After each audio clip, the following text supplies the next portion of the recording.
The long silence before life began. For a long time, nothing happened. Oceans moved, continents shifted, and storms passed unnoticed.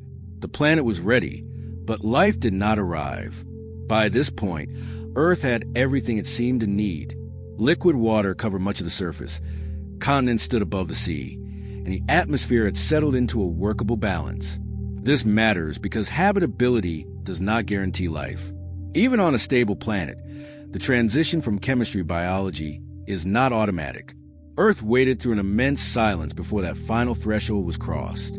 The gap between a world that can support life and a world that actually produces it may be the most difficult distance in all of nature to close. For hundreds of millions of years, the surface changed slowly while nothing living left a mark behind. Chemistry continued everywhere, in oceans, sediments, and deep beneath the crust, but it did not yet organize into systems capable of persistence. The planet was active but biologically quiet, as the conditions were necessary but still not sufficient. Reactions occurred in staggering numbers, yet none of them crossed the invisible line that separates complexity from continuity. Energy flowed constantly through the environment. Sunlight struck the oceans. Heat escaped from below. Electrical storms cracked through the atmosphere. Each source drove reactions forward, breaking bonds and forming new ones, yet most outcomes faded as quickly as they appeared. Complexity rose and fell without continuity. The planet was generating possibility on a vast scale, but possibility alone was not enough to create something that could endure. This silence was not emptiness. It was preparation stretched across time. The planet was refining conditions, eliminating pathways that failed, and preserving environments where reactions could repeat without interruption. Earth was not waiting passively. It was filtering possibilities. Something was approaching, even if nothing could yet announce it.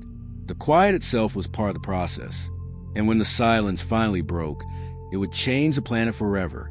During this long quiet, Earth's surface and interior worked together in ways that were invisible but decisive.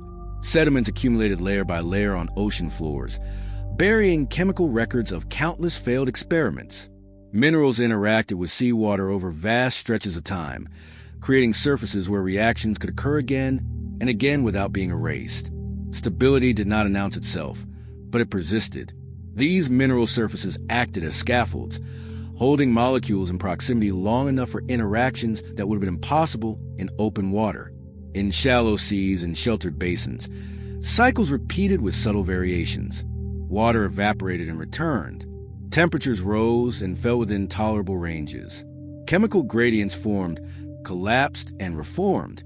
Each repetition narrowed the field of possibilities, favoring reactions that could survive interruption. The planet was quietly selecting for persistence long before anything could be called alive. This process of elimination was itself a form of refinement, invisible but relentless, working across timescales that dwarfed any single reaction. Deep below the surface, hydrothermal systems continued their steady work. Heat and minerals flowed upward, feeding environments rich in energy but shielded from the most destructive forces above. These regions offer consistency in a world where consistency was rare, allowing complex reactions to continue long enough to influence what came next. The chemical gradients near these vents created conditions where energy flowed in predictable directions, providing a kind of structure that open ocean chemistry could never sustain. Time itself became the most important ingredient. Millions of years passed without visible change, but during that span, probabilities shifted. Rare combinations had countless chances to occur.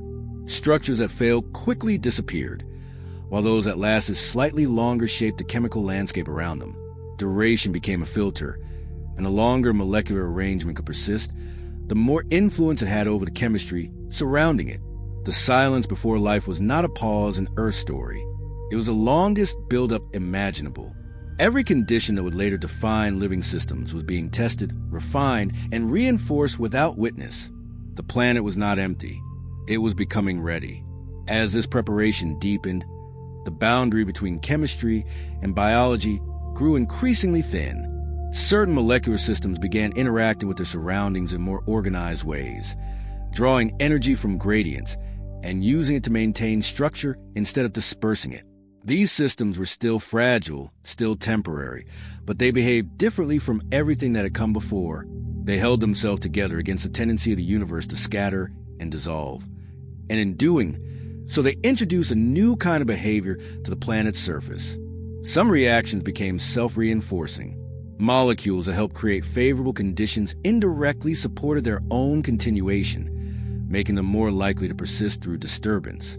This was not intention or awareness, but feedback, a quiet advantage granted by structure itself. Earth was no longer just hosting reactions. It was shaping which reactions endured. Environments that allowed continuity became increasingly important. Sediments protected chemistry from radiation. Water buffered temperature swings. Mineral surfaces acted as scaffolds, holding molecules in place long enough for complexity to accumulate. Each of these factors reduced randomness just enough for patterns to stabilize instead of vanish. Together, they formed a network of conditions that made persistence possible even in a world still dominated by disruption. The build-up toward this moment was slow and uneven. Most attempts still failed. Many promising pathways collapsed under stress or disruption. But failure no longer erased everything. Successful arrangements left traces that influenced what followed, biasing the system toward greater organization over time. This was the quiet tension before emergence. The planet had spent billions of years assembling the right conditions, and now those conditions were beginning to interact in new ways. Nothing dramatic marked the shift. No explosion. No sudden change in the sky. But beneath the silence, Earth was approaching a moment when chemistry would stop experimenting and start remembering. The moment life began did not announce itself with certainty. There was no clear boundary, no single structure that suddenly crossed a line and transformed the planet overnight. What changed instead was continuity. For the first time, certain systems persisted long enough to influence their own future, carrying information forward instead of dissolving back into the background. These early life forms were simple beyond recognition, fragile and easily erased. Yet they introduced something entirely new to Earth's story. Matter was no longer just reacting to energy. It was preserving patterns. It was copying aspects of itself, imperfectly but consistently enough to matter. The long silence ended not with noise, but with memory. This quiet beginning was easy to overlook against the vast backdrop of a planet that appeared unchanged, but it represented the most consequential shift in Earth's entire history. This transition reshaped the planet slowly and quietly. Early life altered its surroundings by consuming resources, releasing byproducts, and changing local chemistry in subtle ways. At first, these effects were small and localized, barely noticeable against the scale of oceans and continents. But they accumulated, reinforcing the survival of systems that could adapt and endure. The resolution of this chapter lies in how little seemed to change at first. Earth still looked lifeless from above. Oceans remained dark. The atmosphere remained hostile. Yet the planet had crossed a point of no return. Once life existed, even in its simplest form, Earth would never return to complete silence again. The long wait had not been wasted. It had prepared a world capable of sustaining continuity instead of erasing it. Life did not conquer Earth. It emerged because the planet finally learned how to remember what worked. Subscribe to join the journey. The long